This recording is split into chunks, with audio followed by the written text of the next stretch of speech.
அண்மை செய்தி. ஆம்ஸ்ட்ராங் கொலை வழக்கில் கைதானவர்களிடமிருந்து 3 கார்கள் பறிமுதல் செய்யப்பட்டிருக்கிறது. ஆம்ஸ்ட்ராங் கொலை வழக்கில் கைதாகி சிறையில் இருக்கும் கொலையாளிகளின் குடும்பத்தாரிடமும் போலீசார் விசாரணை நடத்தி வருகின்றனர். இது பற்றிய மேலும் விவரங்களை செய்தியாளர் சாலமன் விவரிக்க கேட்கலாம். வணக்கம் சாலமன். தொடர்ந்து அடுத்தடுத்த கட்ட நடவடிக்கைகள் இந்த வழக்கு தொடர்பாக என்னவாக இருக்கும்? மேலும் விசாரணையானது தொடர்ந்து நடைபெற வரக்கூடிய சூழலில் அவர்களிடம் தற்போது வரை நடத்தப்பட்டிருக்கக்கூடிய விசாரணையின் முழு விவரம் என்ன? பகுஜன் சமாஜ்வாதி கட்சியின் மாநில தலைவரான ஆம்ஸ்ட்ராங் கொலை செய்யப்பட்ட வழக்கானது தமிழகத்தையே பெரும் பரபரப்பை ஏற்படுத்தியுள்ள நிலையில இந்த சம்பவம் தொடர்பாக அடுத்தடுத்து கைது நடவடிக்கைகளை போலீசார் தீவிரமாக இறங்கி வருகின்றனர். குறிப்பாக ஏற்கனவே 11 நபர்கள் இவ்வழக்குல கைது செய்யப்பட்ட நிலையில நேற்று அதற்கு அடுத்தபடியாக 3 நபர்களை கைது செய்தனர். இந்த வழக்குல கைது செய்யப்பட்ட திருவேங்கடம் என்பவரை போலீசார் என்கவுண்டர் செய்யப்பட்டார் போலீசாரால். இந்த நிலையில இந்த சம்பவம் தொடர்பாக மொத்தம் 3 கட்சிகளை சேர்ந்த நிர்வாகிகள் இந்த வழக்குல கைது செய்யப்பட்டுள்ளனர்.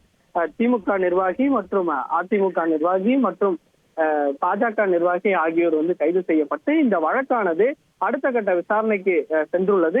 இந்த வழக்கு வெறும் ஆற்காடு சுரேஷ் கொலைக்கு பழிவாங்கல் காரணமாக மட்டும்தானா நடந்ததா அல்லது இதற்கு வேறு ஏதேனும் பின்புலம் உள்ளதா என்பது தொடர்பாக போலீசார் தீவிரமாக விசாரணை மேற்கொண்டு இதற்கு யார் யார் எல்லாம் உதவி புரிந்தனரோ அவர்களை எல்லாம் சந்தேகத்தின் அடிப்படையில விசாரணை மேற்கொண்டு கைது நடவடிக்கையும் தொடர்ச்சியாக மேற்கொண்டு வருகின்றனர். குறிப்பாக நேற்று கைது செய்யப்பட்ட சதீஷிடம் நடத்தப்பட்ட விசாரணையில இந்த சதீஷ் என்பவர் தான் இவர்களுக்கு கார் மூலமாகவும் மற்றும் இந்த ஆயுதங்கள் கொண்டு செல்லவும் இந்த உதவி புரிந்திருப்பது தெரிய வந்துள்ளது.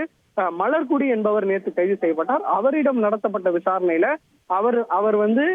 அவர்தான் இந்த நாட்டு வெடிகுண்டு வாங்கி கொடுக்கவும் அது மட்டுமின்றி இது தொடர்பாக அவரது வங்கி கணக்குல 10 லட்சத்துக்கும் மேற்பட்ட பணம் பரிமாற்றம் நடந்திருப்பதையும் போலீசார் கண்டுபிடித்துள்ளனர்.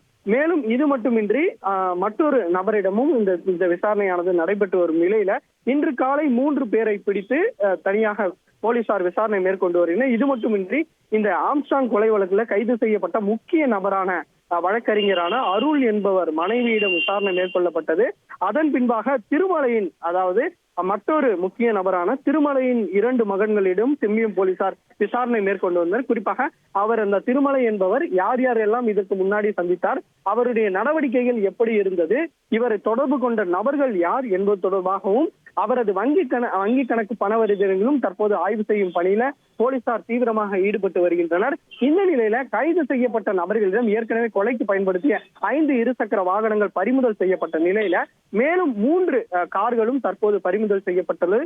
இந்த கார் மூலமாகத்தான் இவர் வெட்டிவிட்டு அதன் பின்பாக தப்பி செல்ல இந்த காரை பயன்படுத்தி இருப்பதும் போலீசாரின் விசாரணையில தெரிய வந்தது. இது மட்டுமின்றி கஞ்சா வியாபாரியும் பாஜக நிர்வாகியுமான அஞ்சலை என்பவரையும் தற்போது இந்த வழக்குல சேர்க்கப்பட்டு அவரும் தலைமறைவாக இருந்து வருவதால் அவரையும் தனிப்படை போலீசார் தீவிரமாக தேடி வருகின்றனர்.